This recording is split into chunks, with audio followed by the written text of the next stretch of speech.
चीन और अमेरिका के बीच अमेरिकी कांग्रेस की स्पीकर नैन्सी पेलोसी की ताइवान यात्रा को लेकर तनाव पैदा हो गया है। पिछले 25 सालों में ये अमेरिका के किसी उच्च स्तरीय राजनेता की ये पहली ताइवान यात्रा है। चीन ने पेलोसी की ताइवान यात्रा को बहुत खतरनाक बताया है। नमस्कार, आप देख रहे हैं नारद मुनि लाइव और मैं हूं आपके साथ जुबैर कुरैशी। दोस्तों, आज हम बात करेंगे चीन और ताइवान के बीच विवाद के मुद्दे को लेकर। आखिर चीन और ताइवान के बीच विवाद की असली वजह क्या है? स्पीकर नैन्सी पेलोसी की ताइवान यात्रा इस मुद्दे को हवा दे रही है। चीन के उप विदेश मंत्री शी फेंग ने इसे विवादपूर्ण और जैसा बताते हुए गंभीर परिणाम की चेतावनी दी है। उन्होंने कहा है कि चीन हाथ पर हाथ धरे नहीं बैठा रहेगा। आखिर दोनों के बीच विवाद की वजह क्या है? देखिए नारद मुनि की ये रिपोर्ट।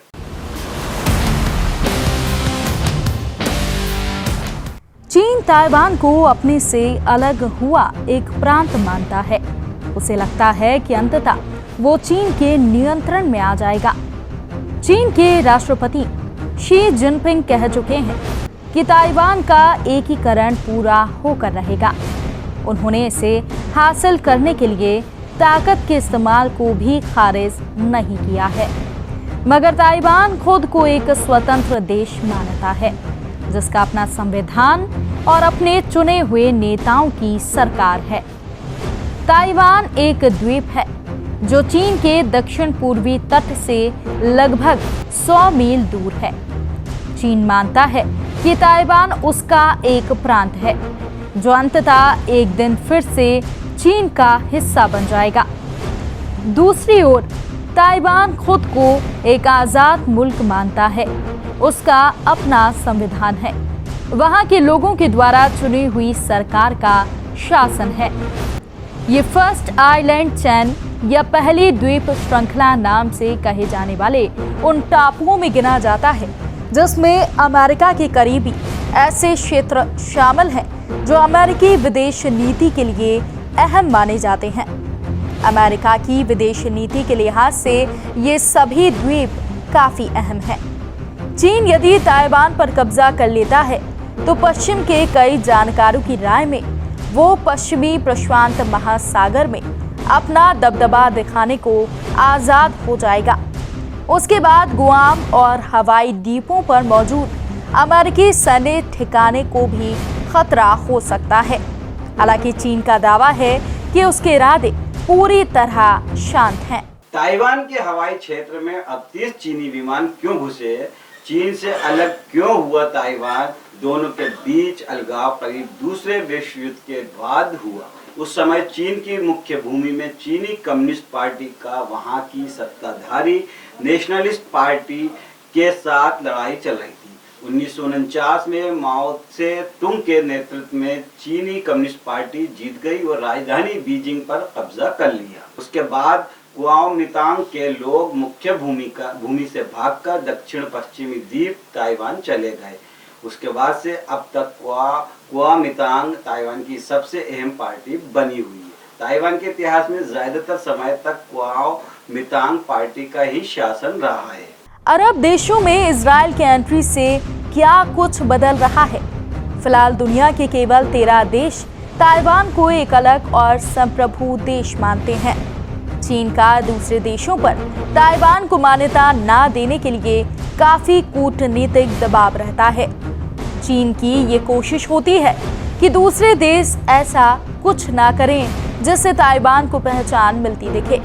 ताइवान के रक्षा मंत्री ने कहा है कि चीन के साथ उसके संबंध पिछले 40 सालों में सबसे खराब दौर से गुजर रहे हैं। चीन बड़ी कंपनियों के मालिकों पर क्यों कस रहा है नकेल? जेम्स बॉन्ड की फिल्में जैसे दिखती हैं क्या वैसी ही हैं? ब्रितानी खुफिया एजेंसी मी ताइवान क्या अपनी रक्षा खुद कर सकता है? चीन सैन्य तरीकों से तर कदम उठाकर भी ताइवान का फिर से एकीकरण कर सकता है।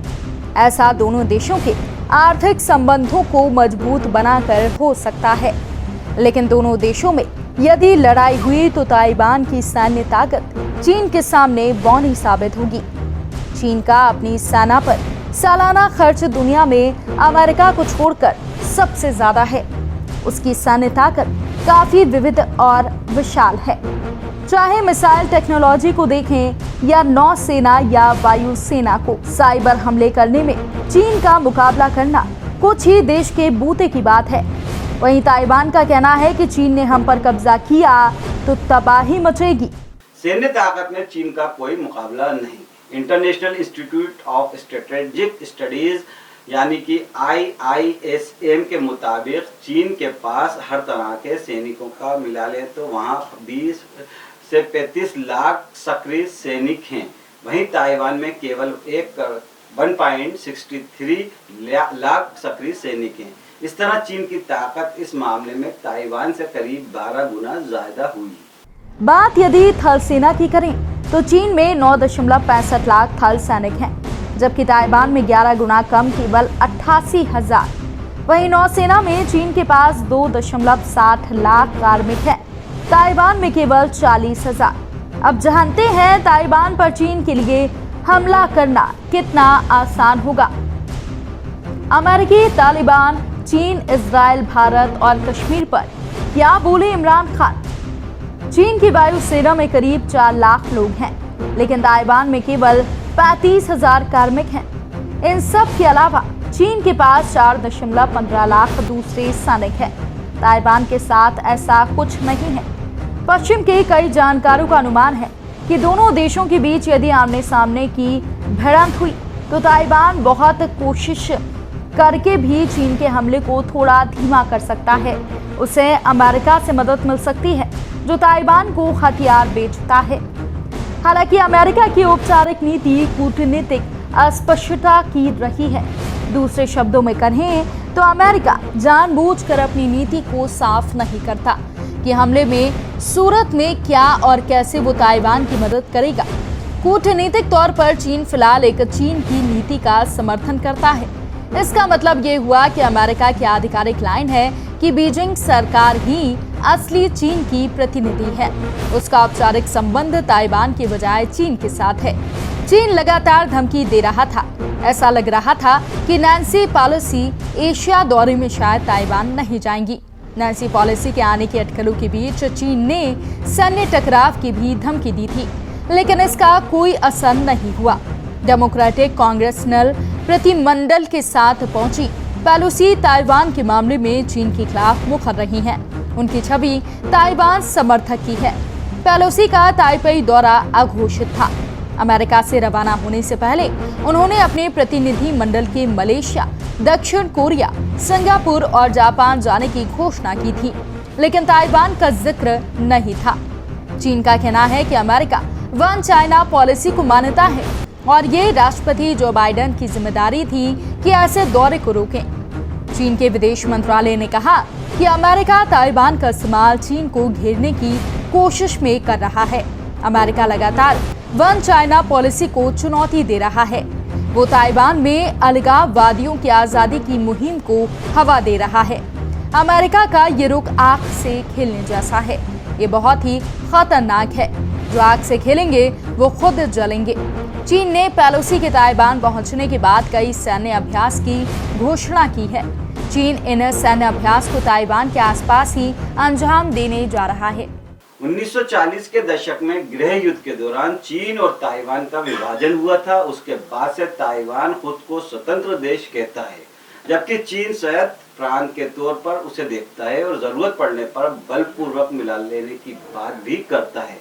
ताइवान का अपना संविधान, लोकतांत्रिक रूप से चुने हुए नेता और करीब 3 लाख सक्रिय सैनिक हैं। ताइवान को कुछ ही देशों ने मान्यता दी है। ताइवान को ज्यादातर देश चीन का हिस्सा मानते हैं। अमेरिका का भी ताइवान के साथ आधिकारिक रूप से राजनयिक संबंध नहीं है, लेकिन अमेरिका ताइवान रिलेशंस एक्ट के तहत उसे हथियार बेचता है।